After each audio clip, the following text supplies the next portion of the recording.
김건희 씨가 공소가 제기됐으면 주가 조작범이란 얘기입니다. 판결문은. 맞죠? 판결에 따르면은 그렇습니다. 판결에 따르면 김건희는 주가 조작범입니다. 도이치모터스 주가 조작범. 이건 부인할 수 없는 거죠. 권오수 등 판결문에 이렇게 나와 있으니까. 이 판결문대로라면 김건희는 주가 조작범입니다. 맞죠? 다시 말씀드리지만 이 판결에 적힌 내용, 그 판결이 이제 지금 상고심 올라갔습니다만은 상고심에서 변경되기 전까지는 존중해야 된다고 생각합니다. 위원장도 잠깐 질문하도록 하겠습니다. 처장님, 예, 정치인에게는 이런 말이 있습니다. 대중의 이슈를 대중의 언어로 대중에게 말하라. 이런 게 있습니다. 판사는 어떻게 합니까?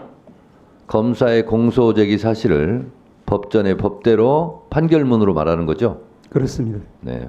판사는 판결문으로 말합니다. 예. 그러면 이건 가정 상황이 아니기 때문에 피해 나가지 마시고 답변해 주시기 바랍니다. 권오수 등 2심 판결문, 판사의 판결문입니다. 한번 띄워주시죠. 김건희 명의 계좌 관련해서 김건희가 87번이나 나옵니다. 87번이나 나와요. 김건희 명의 계좌는 종합해보면 통정 매매로 인정되고 김건희 계좌는 시세 조정에 이용된 계좌로 인정할 수 있다. 김건희 계좌는 통정 매매로 또 인정될 수 있다. 이게 판결문에 나옵니다. 김건희, CH 계좌 등등은 시세 조정에 이용된 계좌로 인정할 수 있다. 김건희 씨가 공소가 제기됐으면 주가 조작범이란 얘기입니다. 판결문은. 맞죠? 판결에 따르면은 그렇습니다. 판결에 따르면 김건희는 주가 조작범입니다. 도이치모터스 주가 조작범. 이건 부인할 수 없는 거죠. 권오수 등 판결문에 이렇게 나와 있으니까. 이 판결문대로라면 김건희는 주가 조작범입니다. 맞죠? 다시 말씀드리지만 이 판결에 적힌 내용, 그 판결이 이제 지금 상고심 올라갔습니다만은 상고심에서 변경되기 전까지는 존중해야 된다고 생각합니다. 다만 그 구체적인 내용이 이제 아까 말씀하신 네. 이제 분들의 어떤 관여, 어떤 공모의 자, 정도- 처장님께서 이 판결문대로라면 김건희 씨는 주가 조작범이라고 말씀을 하셨습니다. 지금. 자, 그런데요. 그 남편 윤석열 대통령은 대선 때 김건희 씨는 손해만 봤다. 이거는 선거법상 허위사실 공표죄에 해당됩니다. 왜? 손해 본 적이 없어요. 윤석열 정권의 검찰에서요. 시세 차익을 23억 얻었다. 법무부 자료에 나오는 겁니다. 김건희, 최은순 씨는 23억을 벌었어요. 통정매매 시세 차익을 얻었어요. 주가 조작범이죠. 자, 그런데 손해만 봤다 또 이렇게 얘기했어요. 일시적으로 손해를 본 적이 있나 봐요. 4,700만 원. 그거 다 보전해 줬습니다. 김건희 씨 통장에 그대로 넣어줬어요. 4,700만 원. 액수가 똑같습니다.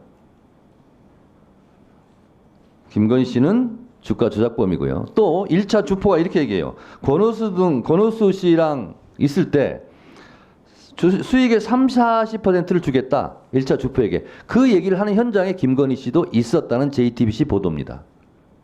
다 공모한 거죠.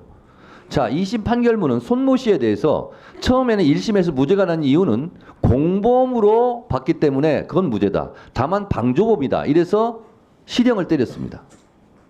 김건희 씨도 공소 제기만 됐으면 실형을 맞는 거죠.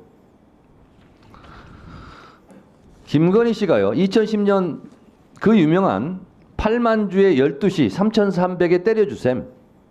이렇게 주문하자마자 7초 만에 김건희 씨 대신계좌증권에서 8만 주를 3,300원에 매도하는 주문이 나왔어요. 이런 뚜렷한 증거가 있는데도 검찰이 기소를 하지 않기 때문에 판사는 판결할 수 없는 거죠. 말씀을 드려도 되겠습니까? 네, 아니 기소를 하지 않았기 때문에 판결을 못하는 거 맞죠? 말씀을 드려도 되겠습니까? 아니 제가 묻는 말이 공소 제기된 내용만 지금 판사는 판결하는 거 아닙니까? 불기소했으면 재정 신청할 수 있는데 그것도 아니고. 예, 일단 검찰에 공소가 있어야 판단할 수 있다는 건 위원장님 말씀 맞고요. 네. 그리고 이 판결에 따라서 이제 아까 그 공모가 인정되는지 안 되는지는 이 판결 내용을 좀 봐야지 알 것 자, 같습니다. 이 관련자들이요. 잡힌 사람들은 구속기소를 텐데 내가 가장 우려한 김건희만 빠지고 우리만 달리는 상황이 올 수도 있고 윤 쪽은 자기 마누라만 빠져나가면 나머지는 무기징역을 받든 사형을 당하든 아무 고민도 없는 사람들. 파렴치한 사람들이란 얘기예요. 그런 사람들에게 기대하고 있었으니 나도 한심하다 이런 얘기입니다. 자, 김건희 디올백도 분명히 청탁금지법 위반이에요. 제가 읽어볼게요. 청탁금지법 제8조 누구든지 공직자에게 또는 그 공직자의 배우자에게 수수, 금지, 금품 등을 제공하나 그 제공의 약속 또는 의사표시를 해서는 아니 된다.